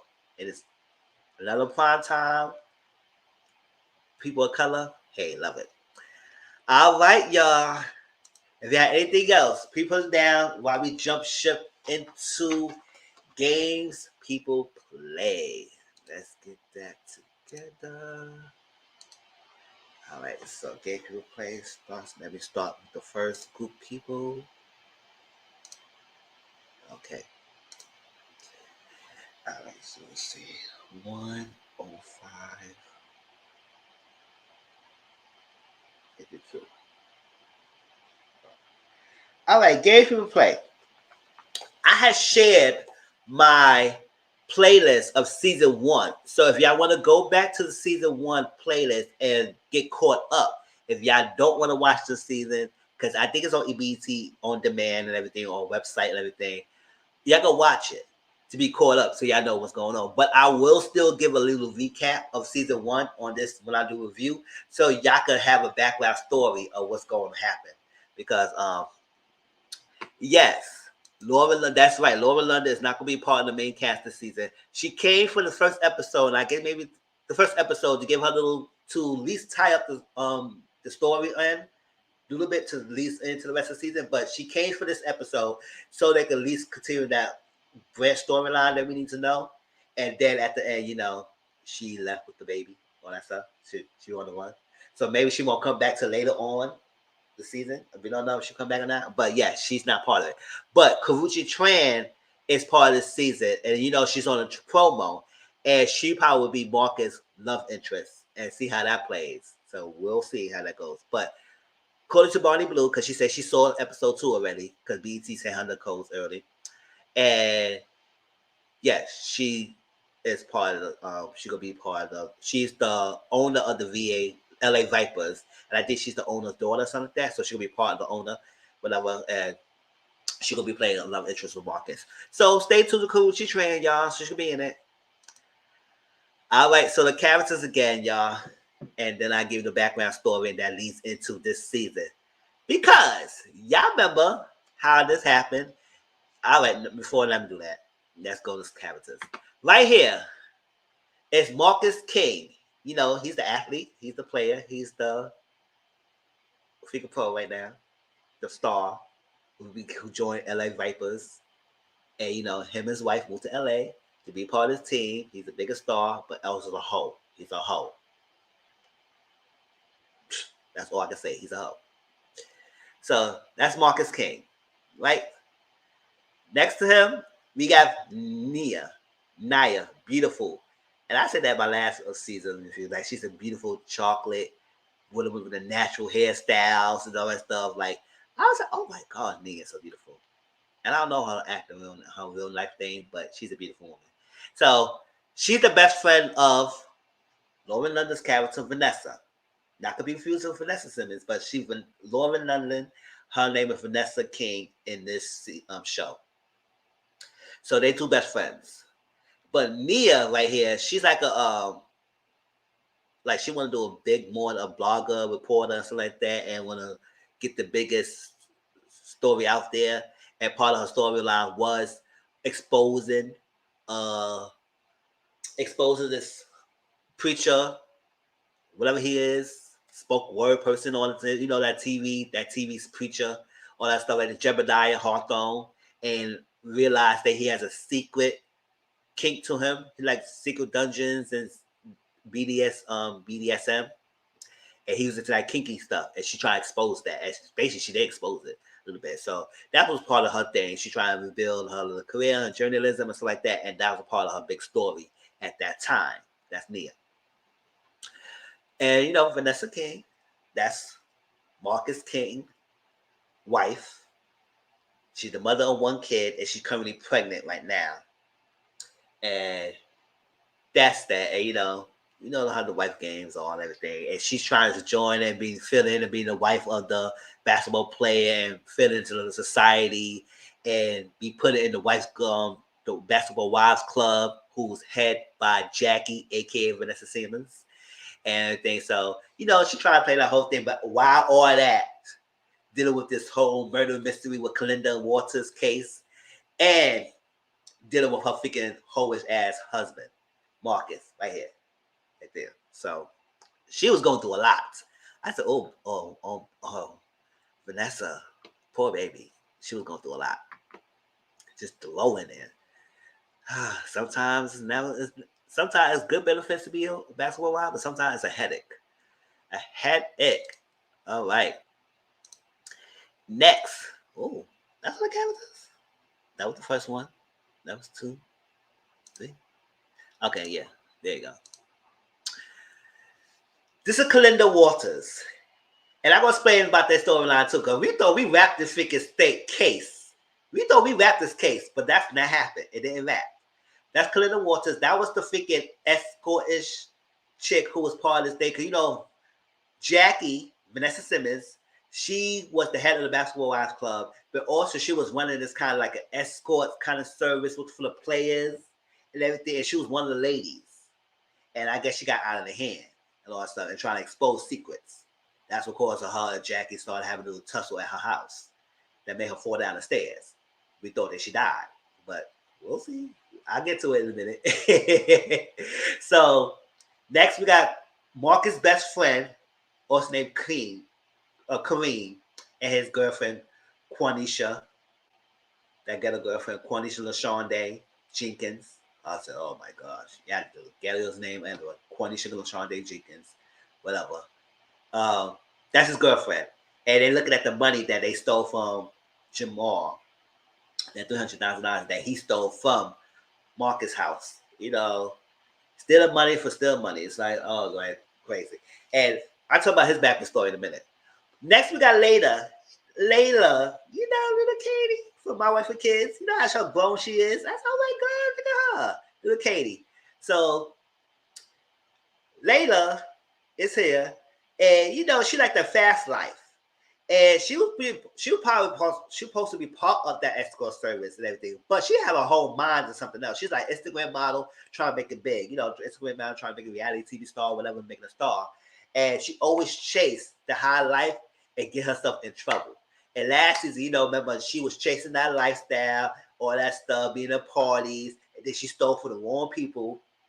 They got her ass caught up, instead of champagnes and stuff. And think you was not gonna get caught up. The Africans had to go home looking for you, girl, or looking for you, all that stuff. So that hopefully she's smarter. But apparently that didn't happen this season either. So that's an old poor girl. Layla, you just love the fast life so bad. You need to start thinking things. Did you learn your lesson from last season? I guess not. So then we got MJ, Kendall. That's Nia's assistant, and he helped her with the case of launching that story about exposing that TV preacher, Jebediah. He's assistant. What else? The characters, y'all. So then we have right here Eric. He's Nia's boyfriend. He's a tech-savvy boyfriend or something like that. And at first, remember, he was at home, and then she went to LA to be her best friend, to chase the story and all that stuff, and leave him in and whatever they was at before they went to LA. And he was home and all that stuff, and they had a good relationship and all that stuff. And then she went there to find herself to be better, have a better opportunity. And then he came to LA and see what's going on. We don't want to go Kahuchi place nobody. I don't know she replaced. I think she wants to be a stand-in from Lauren, but I don't think she replaced Lauren as the wife. But I think she's a stand-in, and that she be filled in a part of Marcus' story. So we'll see how she's going, what she giving. But we'll see. But Eric is the boyfriend. And he got this his mentality. He's like a conspiracy person. Like he thinks things the worst. And he always analyzes things, and he's freaked out a lot of things. So that's him. But she loves him. and everything, and he loves her. We see how that goes. But I think, remember, she was dealing with that freaking cop, police guy, and all that stuff like that. And you know how that turned out. Then we got Vanessa Simmons, Jackie, and you remember, she's the wife of Dante, right here. She's the wife of Dante, and she's the head of the Basketball Wives Club, and she was also running that little escorting thing, or something like that. So she's like the head B of the head B's. Like she's the head. So, you know, she talked down. She got this, like, her mannerisms was like, you know, this and this is this. And she's trying to shade you in a nice Nancy kind of way. That's what Jackie was. And also trying to put you on game because she was trying to put Vanessa on game. You know, Vanessa King, Marcus' wife, of the ins and outs, but at the same time, size her up and see what she's about. It also was this whole background story with Kalinda's story. It was all mixed with tangle, but you know, she was the head honcho of the club. Vanessa Callowell, that's Kareem's mother, and this is Jamal. That's Kareem's mother and Jamal. And Jamal was supposed to be like a old friend who helped train Kareem to be a basketball player, but you know that whole point scheme that he had Kareem did that caused Kareem his career in the basketball that made Marcus the star, and that's probably part of the reason why Kareem has some type of animosity towards Marcus, even though he's still good best friends, but he just feels type of way about that. But you trusted Jamal that caused you your career, so now you don't have the success as Marcus, and now you like Marcus, kind of like best friend assistant kind of thing, and he don't like that. So that's what prompted him to steal that money from Jamal when Jamal stole that money from the house. So you know, that's that. And this is Dante. This is Jackie's husband. And we come to find out the reason why she was tussling and tassling with Kalinda of last season is because we got to find out that Jackie's husband, Dante, he don't really like the girls. He don't like the girls. He don't like the girls at all. It's not. So I guess Jackie's still type of miserable, but at the same time, she's still mad with him. Listen. I think she came over. They have kids. I think they do have kids, but at the same time, he still like the men. It's like that. So maybe he could be bi or he can whatever. But at the same time, he liked the girls like that. And that's a secret that Kalinda was trying to expose. I said, girl, you trying to come after me and try and do this? Like, what's up? And if you coming after me and you don't stop it, I can expose everything about what you're going to do. You're a bear, girl. You're a bear to your husband. You know all that. Yes, you got little kids in here, but that's nothing. That doesn't say nothing. Having kids does not mean nothing. Your man like the men. That's what it is. And she was trying to expose that. Right? Until my right? So that's what it was. Okay, that's it, everybody. Yeah, that's everybody. All right, so the background story that leads into this season. Y'all remember this whole Kalinda's wardrobe stage. So at the end of season 1, if y'all watched my last video of that season, we thought, because it was this whole thing about who killed Kalinda Waters. Who killed this cheerleader? Because she was a cheerleader escort or whatever. She was an escort. Who killed this girl? Who killed this girl? Who killed this? This Marcus side piece. He was banging out in the first episode of the last season. And that had made Vanessa come in and beat the hell out of both of them. She was slapping him up, slapping the girl, chasing her out the room and everything. All that stuff. So we find out that we thought that Jackie and her was tussling and tassing because Kalinda was trying to expose Jackie, and Jackie's ain't like that. And shame on her marriage, and comes to they fight tussling and tussling, and freaking Kalinda rolling down the stairs. And we know she died. That was the end of season 1. So we said, oh, I was saying Jackie the one to kill it. Because I remember Auntie Mama wrote a comment. She said, oh, I knew that probably was her. And that was Jackie. So Jackie's in jail at the time. That's hence the jumpsuit and the figure picture that I took. Right? Jackie's in jail for the murder of Kalinda Waters. You know, there's Waters right here. Right here. So she didn't die. We thought she died at the steps. No, she was still alive. So that prompt Dante. So we have Dante driving, because this was 3 months earlier when they started this season, this episode. Dante was driving Kalinda because I think he was trying to dump her body somewhere because he thought she died. Because he was protecting his wife because he said, oh my gosh, I killed the girl.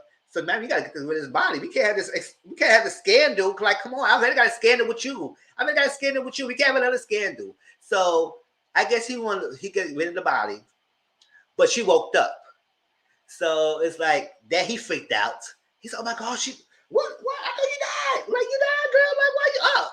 And she was freaking out because she was in the van car.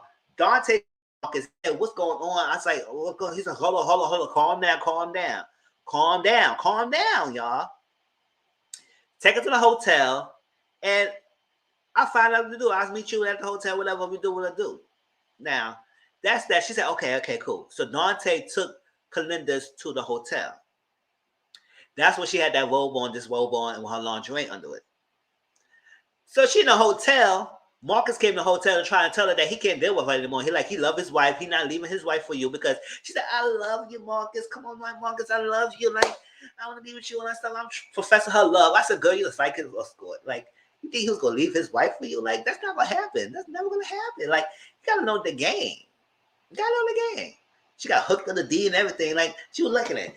And then she fell out of the steps, getting taken to the hotel, clean herself, and she wanna have her box locked. She want to have sex. I said, girl, you know, how the hell you hot in the bar then when you just fell out of the damn steps? And then all stuff like, girl, you want to have sex? Like, Morgan's trying to tell you that he can't deal with you, and you just had a whole terrible accident, and you want to have your box locked. I said, girl, okay, whatever. I guess you feel like it. So that's what led to the scene of the first episode when Vanessa came in and caught her husband, and she was straddling Marcus and they was having sex, all that stuff. So they was having all that stuff, and that's when Vanessa was slacking him up, chased her out. So while they're chasing out, she still had her lingerie on, and freaking Kalinda was walking down the street. I said, girl, you didn't walk back in the lobby, you didn't went to the lobby, nothing. You just walked down the street. Like, what was that? Like, at this time, Vanessa was not chasing you still. So you could have had a chance to go back to the lobby, get some clothes on, go back to your hotel room, something like that. Just like, whoop, whoop. Like, you didn't catch me, girl. Like, what's going on? You still walking down the street in your freaking lingerie on? So Vanessa got her car, and she was driving the car. Her phone was ringing in the car. You know, she's driving like this. She had the phone here. The phone fell, and she's like this, flying the car while she's driving. And then all of a sudden, she got up, hit Kalinda. I said, oh, no. So it's Vanessa? Well, we don't know if they died because they said they had a new lead. That because of that lead and that freaking blood on the bumper led to Jackie being out because they told Jackie she had the lead of the case. And the fact that she didn't die at the time that we posted thought she died. And mind you, she was pregnant at the time because, you know, Marcus banged her out and she was pregnant. So keep that in mind about the pregnancy. So she was pregnant, so she died, and I guess it was his baby because I don't know who else she was messing with. I mean, it had to be probably his. So that's that. So the whole Kalinda Waters case is not shut in stone yet. It's not shut in stone yet. And I guess it's because the last lead we had of Vanessa hitting Kalinda by accident while she was not paying attention, while she was picking up a phone off the floor of her car, hit the girl. And I guess Vanessa's on the run with the daughter because, you know, something happened. So that was the whole thing about the Kalinda Waters, because that was the whole thing about it. Because, like, who killed this girl? That was the whole thing. The whole season one was like the murder mystery of who killed Kalinda. We thought it was Jackie. Now we got a new lead. Now it could be leads into Vanessa. I said, oh no. Why I gotta be Vanessa? That's why she probably left the show. She said, I ain't going to jail, y'all. I ain't going to jail. I'm too pretty to go to jail. So she said, I get out of here. Y'all ain't locking me up. So that's what happened. That was the whole mystery of season one of that, and it's still going. So we'll see how that shaped up with Kalinda. Because did the boy drop by Vanessa being a real actual killer? Or did that girl didn't die after getting hit by the car? We'll see. We'll see how that goes. So that was that. And now, Nia, you remember Nia?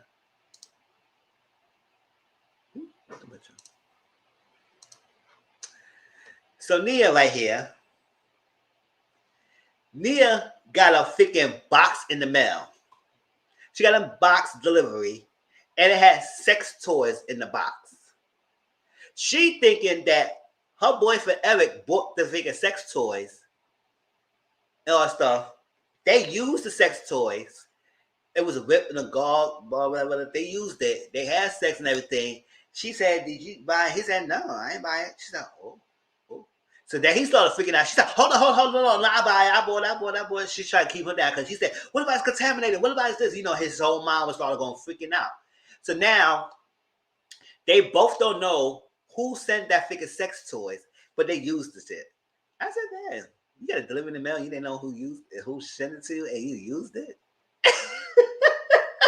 So now she's freaking out and said, "Who sent this sex toys to our house?" So now she thinks it's Jebediah. So that's what she was talking to her assistant MJ, and they was trading back and forth ideas, and come to a conclusion that MJ was mentioning how he had to return something to a sex toy to the sex store and toy store and everything with somebody, and then she said, "Hold up, so that's what you got?"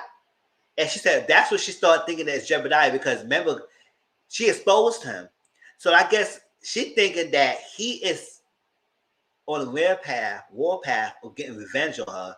And yes, and she thinking that he is the part responsible for sending her sex toys. But what's the reason for that? It's a tracking device or somewhere in there. Her mouth, so I mean, she didn't put it in her mouth, so she should have straight. Because unless it was a camera in it, that's what I'm saying, right, Brittany? Because I don't know. It's like now she's freaking out because she know her husband didn't send it. She didn't send it. So who could did it? So now there's a whole mystery of who's toying with Naya. And she only could be as Jebediah, the person she exposed by he having his secret kinkiness. Because remember, we seen in the first season that he was in a dungeon getting spanked, all that stuff in a BDSM, sodomizing, freaking nightclub underground they was having, and he was definitely getting spanked. And she exposing that, all that stuff. And so now she's thinking that he's toying with her. I said, "Oh, nah, you in danger, girl." No, it's all reference. You a danger, girl. So we don't know how that goes. Let me see what else. So Layla, let's go with Layla. What's that? See all these pictures? I don't know what the hell I'm doing. No, one picture. Layla, right here. So Layla was outside, like doing samples. You know, when you go to the mall, some people was giving out samples. But I said, what kind of glam up samples she doing? That was too obvious. That is someone she at least suspect. That's what I'm saying. It could have been. It was obvious that was Jebediah. I said, I like yes, exposed him by writing a journal article, but can it just be obviously him or somebody else that you don't know? And that's what I'm saying. And who would just send random sex toys to your house and make you think you will use it? I said, oh, like I said, maybe it was cameras or something in that box. Something you better check that. Hope they threw it out. Something. Child, you don't know. So Layla, like I said, Layla like the fast life. Because I remember last season, yes, she was trying to be there. Remember, she had sex with Marcus too. And she was trying to expose who the butt, because she took a picture after she slept with him and tried to expose who it is and give little hints about who the person is. I mean, granted, freaking Vanessa probably realized who the hell it was because she know her man. Know her man butt and everything, and now all that stuff, and try to expose it. So she trying to do that, but you know, she wasn't really feeling that escort type of lifestyle. So she was in the thing and all this high class is trying to do the fast money and everything. And they got caught up by stealing champagne from high end client and that was stuff. And they caught up with her, you know, trying to threat her, chase her out and everything. And that was that with the champagne thing. So I said, girl, Yeah. So now she's up here trying to make a living for herself. Samples, y'all, samples. Yes. Can you try this? Try the gelatos. And then she met this guy named Brian. He's like a marketing CEO, CB, whatever director, manager he is. Try to recruit young talent that he reps for things. So she said, "Oh, I know you. Yes, I remember this. You rep some of the people I know like this. Yes. You know, her wheels start clicking, that she started to see the money, that her common sense went out the window. Like I said, girl, you know, for last season, you need to ask questions like, manager who? What do you do? What's that? How? Who? What? When? Where? Why? How? What you do? How you doing? How you doing? What you live with? All that stuff. All that stuff. They even ask the questions. She's like, was so stunned. Got the card. So she met up with him later on. Let's sat down at the table. And she said, yes, I'm excited because he saw some of the people. I said, that's a trick that he trying to use. Trying to show the people that he probably had a connection with. Trying to somebody that's, oh, I represent him. Or I represent her. All that stuff. So she went there. He said, I got some talent for you. I see the potential in you. I see something like that. All that stuff. So she said, you know what? I got to do something. I could join, but on one circumstance, because I need to get a better opportunity. Yeah, she's just money hungry. That's what she is. Better opportunity. And he said, okay, what's your better opportunity? It's like, I want an apartment. I need a new apartment. And if once I get a new apartment, then maybe I can start working with what I'm trying to do. And I said, okay. He said, no, I got you wherever. I said, ain't nothing for free, girl. He's not gonna just give you an apartment. And then when she saw the apartment, it was all furnished, decked out, all lavish. There's a pool area, all that stuff for people around here, all that stuff. And she was living the life. She said, "Oh my God!" And what's like? I can afford this. How much is rent and everything? He said, the guy said he looked at it. He said it was time. He also sized the line up, and he was like, "Oh no, you're all right. You're pre-approved. I get the application list and stuff right now." I said, "Oh, pre-approved." So I don't know. But what seems to me, he's gonna try her or he's gonna do something to her. And the fact that he gave her the freaking yes, and I'm really mad about you. Red flag, it definitely red flags. Red. She didn't go to Twitter.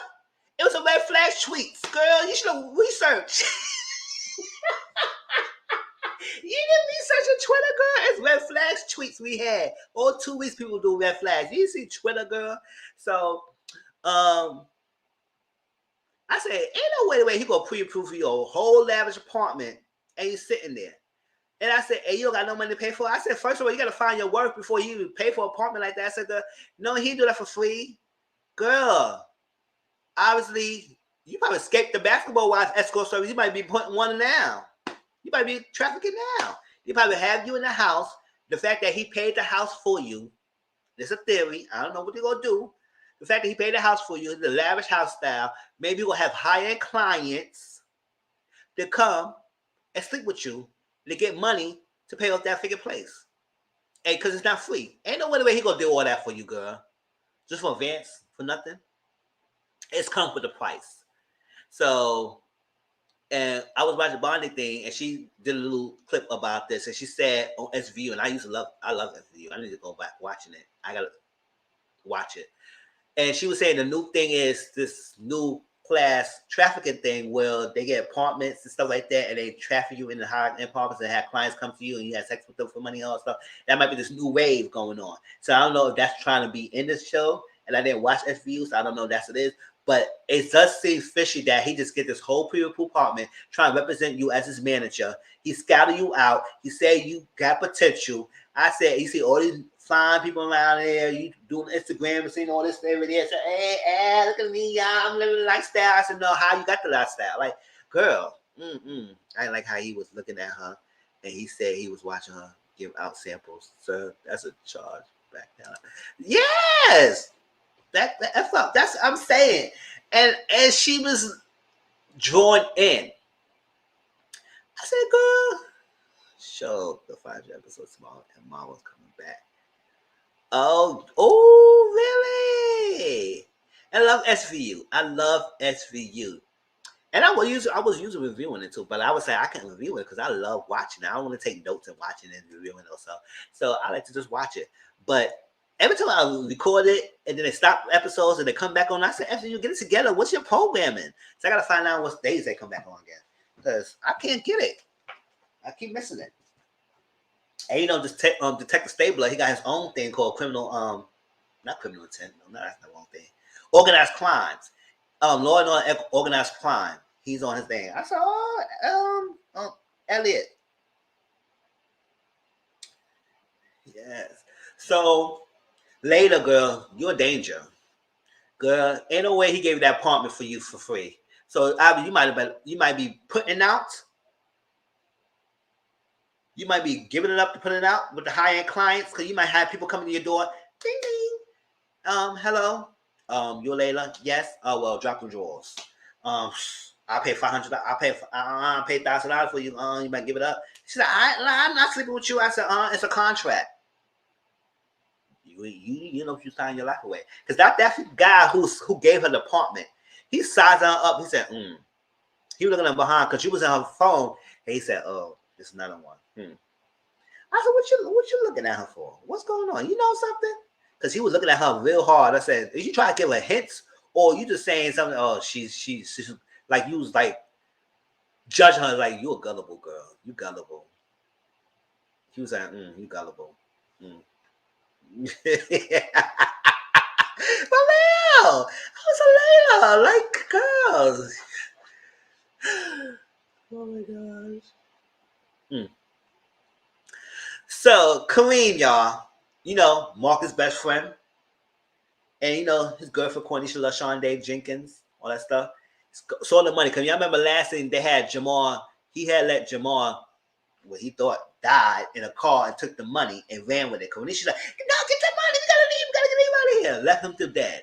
Come to find out he's in the hospital. So when he was talking to his girlfriend Cornisha, he got a call from his mom. Vanessa Calloway. That's the actor's name. And Vanessa Bell Calloway. And her mom, I don't even know her name. I just call her Kareem's mom. And she called him and said, come to the hospital. And I said, oh, what happened to his mom? Like, why's she in the hospital?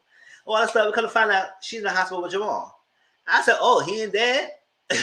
So he looked at her and said, what's going on? Basically, we couldn't find out Jamal is his father. She said, yes, I didn't tell you. Yes, I told you your father's died, but I wasn't married at the time. I said, married? You was married. So yes, you had an affair when you was married, got pregnant with Kareem, you couldn't tell nobody that Jamal was father. I said, who was the muscle married? Whatever, I guess they had divorced and everything. So Jamal always been the father, but he got himself cracked up because he got himself in trouble. They put him in jail for something that he didn't do. And she said she vouched for him because she was a witness of that night that whatever happened, he was not there. He was with me. But, sister failed him, put him in the system, and now he got his whole mind messed up and everything. And I guess he wanted to be there for Jamal and stuff like that. And she was trying to keep him away. That's what she told Kareem, that your father died. She didn't want him near him, all that stuff like that, to not mess you up. So she said the only way you get near him by training him to be better. So yeah, that's why she started training Kareem since he was a young kid, and keep training him, all that stuff. And I think he was training Marcus as well. And I think he was trying to get both of them in the scheme, but Marcus was not having that. But Kareem fell for it. And remember that port scheme that he was trying to do, that they got caught and he messed himself career up? I think that's a Kareem karma and guilt and regret of doing that. Because now he's not successful as Marcus. He's not the basketball player that his dream has been not fulfilled and it been crushed for him following and doing it, and believing with Jamal, and Jamal schooled him over with this point scheme, and this messed up his whole career. So that's what happened. So since that messed him up, and he lost money, he had a deal. That's why he stole that whole $300,000 from Marcus' place, and that was in the car because he was going to ran with it, and Jamal stole that money back and everything. So, and they were trying to give it back. I said, nah, Quincy said, don't give it back. No, it's always what it is. So when she told him that that's your father, he said, I'm disappointed right now that you're not dead. I said, ooh. And he was dragging along. He was crying. He was performing. He performed with the tears. He was like, oh no. What? You my father all this time? No. All that. I was like, I said, go back. Don't try to be a father now. So I said, Kareem's mom, what's up? You been messing with Jamal all this time? You still probably messing with him now? Keeping it a secret, got him in the hospital and stuff. And that's what she told the story about what happened and what was going on. So for all of him to do that, to get close to, he had to train you on stuff. And now,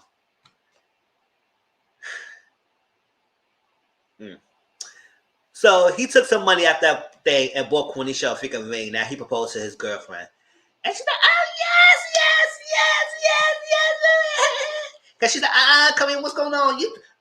I was counting the money. She was counting that money. She's like, Quenisha was not having it, and Yamaji, they changed Quenisha. I like the original Quenisha, but whatever. Actors, they got to live their life. They got other opportunities. So they changed Quenisha, and they don't think we know they changed the girl either. They don't. We forgot because it was like, what was it? 2019. This came on, so we had like a whole 2 years. Like, so they don't. We forgot they didn't change Quenisha. So they changed Quenisha, and he proposed to her. He said, Quenisha LaShonda Jenkins, will you be my wife? She said, yes. Oh. That was sad. What else? I did a storyline. Let me see. All right, so the last thing that happened at between Marcus and Vanessa, right? So Vanessa is pregnant with baby number 2. Because they got a daughter already named Deja. Beautiful daughter. And she's pregnant. Because at first we thought she ain't pregnant. She wasn't pregnant, but then I guess, because I think she said she took the pill and everything. So we thought she didn't get pregnant, but now she's pregnant. All that stuff. And remember, she had that affair with a person in her school. That white guy. Nice good looking white guy. And I forgot, I ain't getting a picture of him because he didn't get show. So I don't guess he's going to be a relevant character. But it might be relevant soon enough because, baby, y'all, she told her best friend Naya, like, listen, I was doing the math and Mark is not the father. I said, girl, how you know? You should have waited till the baby's born. And Naya said, you like bright as the wind, so you ain't gonna tell who baby father is. It could be him or anybody else. Sure, it ain't gonna be any different color now if the baby got darker. And that was just a story. But I said, girl, you light bright. So if you got a baby on the white man or him, it still be light. Sure. Don't say that to the baby's born. Yeah, how you know?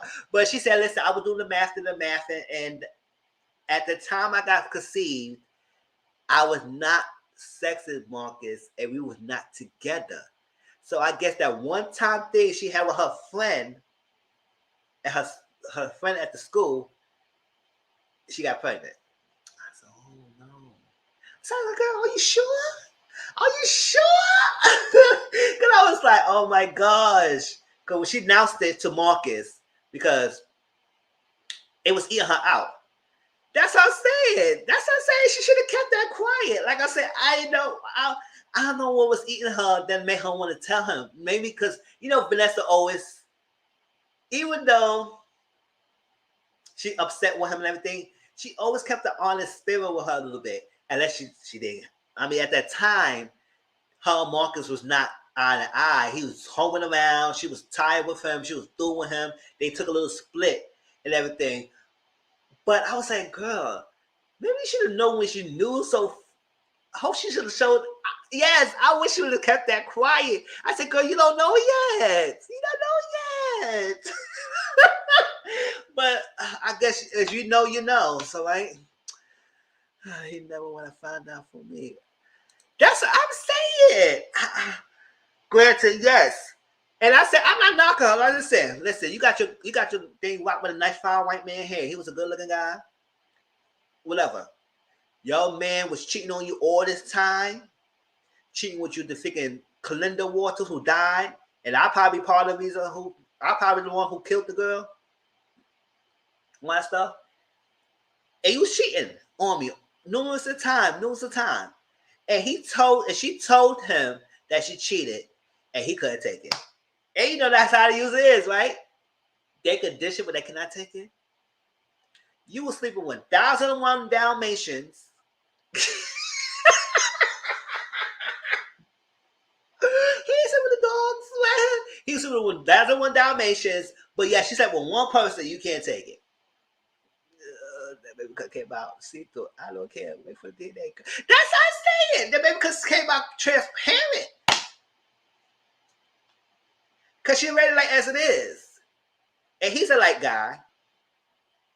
And no guy was white. So the baby gonna be light anyway. So you could have just waited until you actually was sure that it was the guy you slept with. But no, she told him, and she was pissed. Maybe now, if she wanted to keep the secret, she wanted to keep the truth. She wanted to tell him about cheating and not reveal that the baby not by his. That'd be a different story. I said, listen, she don't know yet. So if she would have said it cheating, all right, you can get over that, girl. Because you cheat with definitely down to one people. You didn't have to tell him about the baby yet. Girl. I guess she said that. She said, listen, I want to get out of this marriage, so I got to tell him whatever I have to tell him. And everything. As long as he believes it ain't no need for DNA. Right? She said, listen. It's not yours. I did the math. It's not yours. And he said, really? You know, he felt crushed. But then again, you got mad because she cheated at one time. You cheated down on one people. And she stayed with you all this time. One time you said, oh, I can't do it. You got that, everybody, you let another man, you let another mind. I was like, shut up, Mark. He was going around. He was running around the whole place like Amber Hip Hop Hollywood. She cheated on me. He walking around the big house all mad. I said, where you going? Where you going? Like, where are you going? Like, we know you're pacing around. You mad. But why you mad, boy? So he said, listen. So she said, listen. That's all I let you know. She said, I'm going to have to wake up and leave and stuff. And I would take me and Deja and we get out of here. So he said, you could go. But Deja not going nowhere. I said, what you going to do? Go keep hiring Nandy and all that stuff like that? Oh, I did forget a picture. No, hold up. I forgot somebody. Did I forget somebody? Hey, y'all ain't tell me. Oh, you know what? Y'all. I think I messed up. I didn't upload that picture. Oh, well, it's not a point. Brenda. I knew I forgot someone because I did this last night, y'all. And I knew I probably forgot somebody. So, he said, you're not going anywhere. No, you're not going anywhere. So you're going to have Brenda watching the baby and Danny watching the baby and everything, all stuff like that, because what's going on? You always in and out. You ain't going to be able to watch the kid. So let me take the kid. See, I'm mad. For real.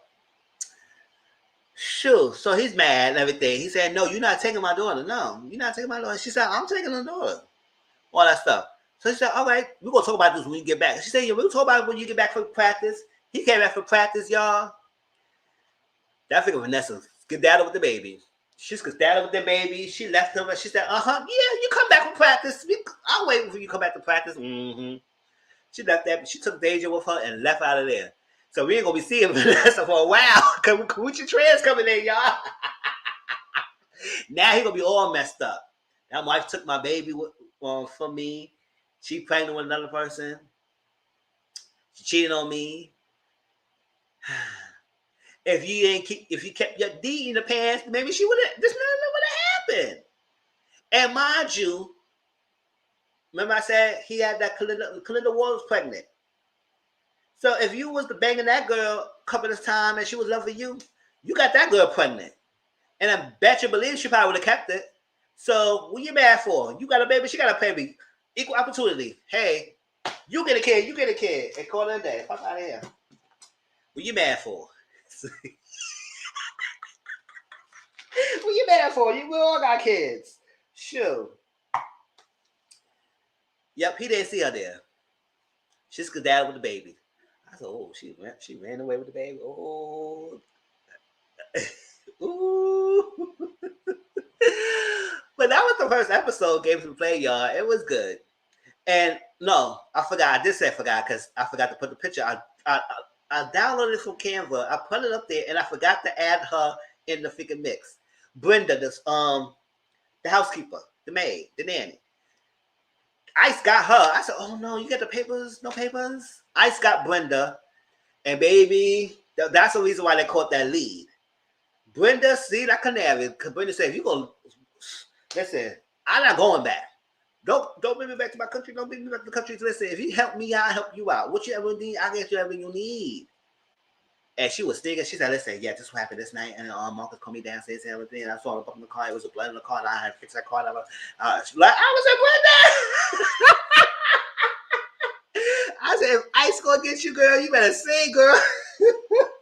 Gonna take you back. She sang, she sung, she sang, y'all. She sang like a canary. She gave it up. She gave the lead that they needed. And that's why they prompted them to investigate that car. Brenda said, "I ain't going nowhere." Brenda was not having it. Brenda said, "Listen, y'all good. Y'all pay me well, all that stuff like that. But I don't want to hear it. If I got my papers, they take me back. So if I want to stay here, I better cooperate." And how I'm cooperate? Listen, let me tell you something. This is what happened. And she was singing like canary. I said, "All right, Brenda." I said, "Brenda, no." But then again, hey, whatever. Well, Marcus, you called Brenda to fix the bump on your car. You just swapped the money and the thing. And that's the picture I had, was that scene that he gave her the wild cash. And she said, "Okay, I'll take care of it. Shoot. Yeah, you supposed to get rid of the witness." That's what I'm saying. But I don't think they thought that it was gonna be any more leads, because they thought that it was shut a case with Jackie being in jail. Because they thought that Jackie was the one that killed Kalinda. To find out that Kalinda was still alive. She was still alive, I guess, after Dante picked up the body, because I guess Jackie called Dante to get the body, get rid of the body. Because they went on a scandal. He tried to get rid of the body and realized that she was still alive. That's when he freaked out and called Marcus, right? Here's the picture. This was a picture that he went to see Marcus, and he was telling him, "Listen, maybe Vanessa." He said, "Get out of here. Get out of my face. Don't come back anymore. Don't say that. My wife ain't do nothing." That's Marcus. Marcus was mad. So he was still alive. She dropped in the hotel. She was still alive. He went to the hotel. He banged that out. She was still alive. Vanessa caught them while they having sex, beat him up, chased her out the thing. She hit in the car, and that's the last person who saw Kalinda. Well, supposedly. And now she skedaddle with the baby Deja. But that was Game People Play, y'all. That was a good episode. I enjoyed it. I enjoyed it. Queens and Game People Play is really good. And I enjoyed it. I think next Wednesday again, I'm coming home early. And I think I might do a review of the second episode of both of the episodes together. And maybe I will probably add Our Kinds of People. I don't know. Yeah, no, I can talk about these shows. I love it. It's entertainment. I could do 3 in 1. I did 4 in 1 show, so we probably do 3. Because that would be Tuesday. Because Tuesday is jam-packed with a lot of shows that I like to see. So this week, All Kinds of People, I'll probably talk about this on, if not Friday, on Sundays Live. I'll talk about All Kinds of People in this week's episode. Beverly Hills Part 2. Like I said, it's up in the air. I might do a live this Friday around the same time, 9:30, 9:45. Probably talk about Beverly Hills Part 2 and probably talk about All Kinds of People. Those 2. And then I probably would say Marriage Boot Camp for Sunday. That will Ready to Love, Marriage Boot Camp, Love and Marriage Huntsville. That will be that Sunday live. That's that. But that was my live, y'all. Everything. Let me see. Can we do a watch along for Marriage Boot Camp tomorrow?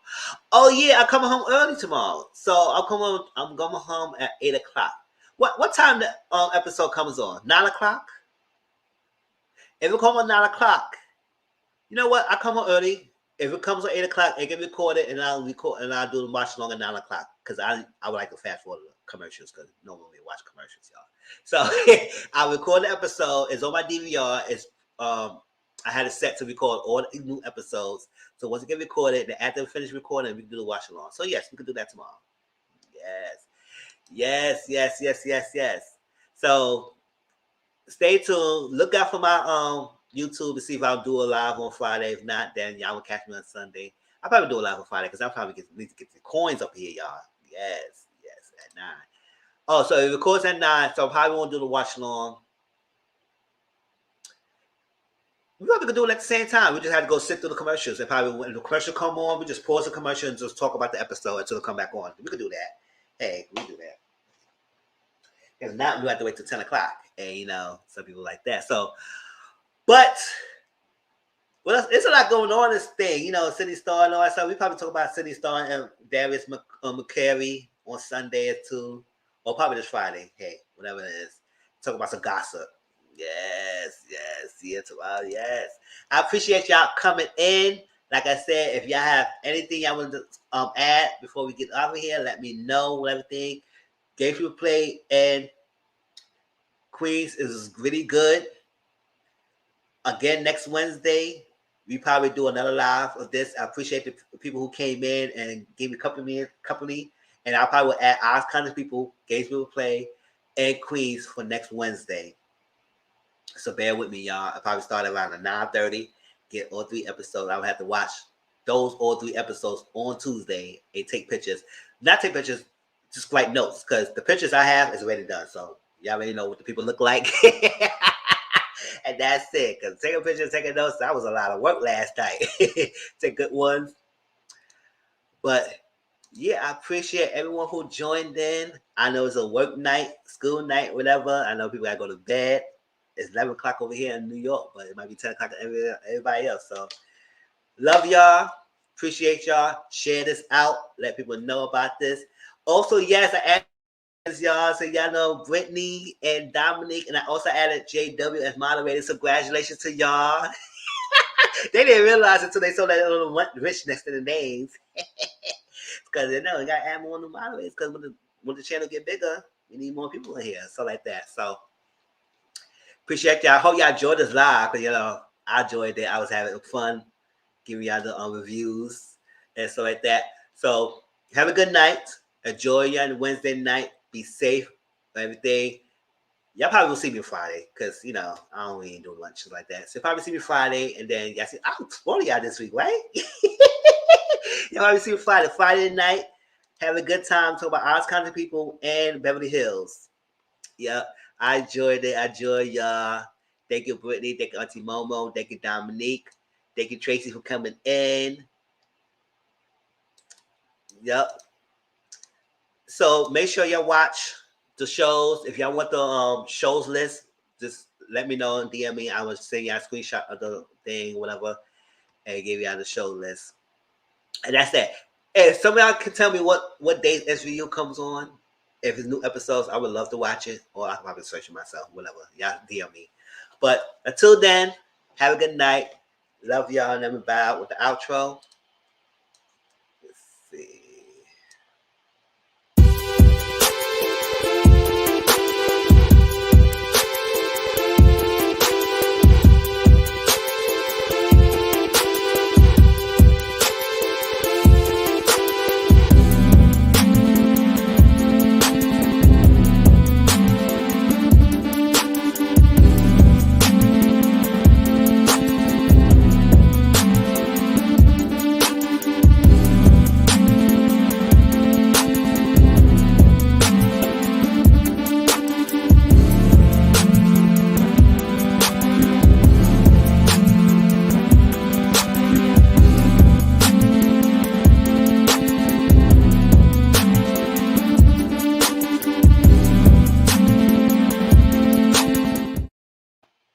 JW, where you been? You just came after we finished. You probably was watching the bushes. It's okay. I don't know JW. She always comes to my lives.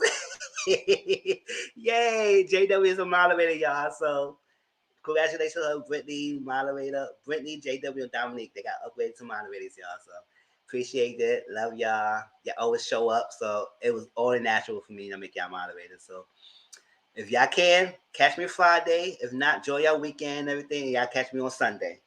All right. All right. Love y'all. Good night. So if y'all any social topics, let me know about social topics. Hit me on DMs because there's a lot going on. You know, they're trying to get Judge Sullivan back on trial on court, y'all. They're trying to get him back on court. They're sitting there starring Darius McCrary going on. It was a lot. You know, Favorite Flavor getting freaking arrested in Nevada. I was like, what the hell's going on with everybody? Can y'all sit down? Like, sit down. Like, what y'all get? You guys need to sit down somewhere. But yeah, y'all let me know what social topics y'all want to talk about and everything. All right. Peace.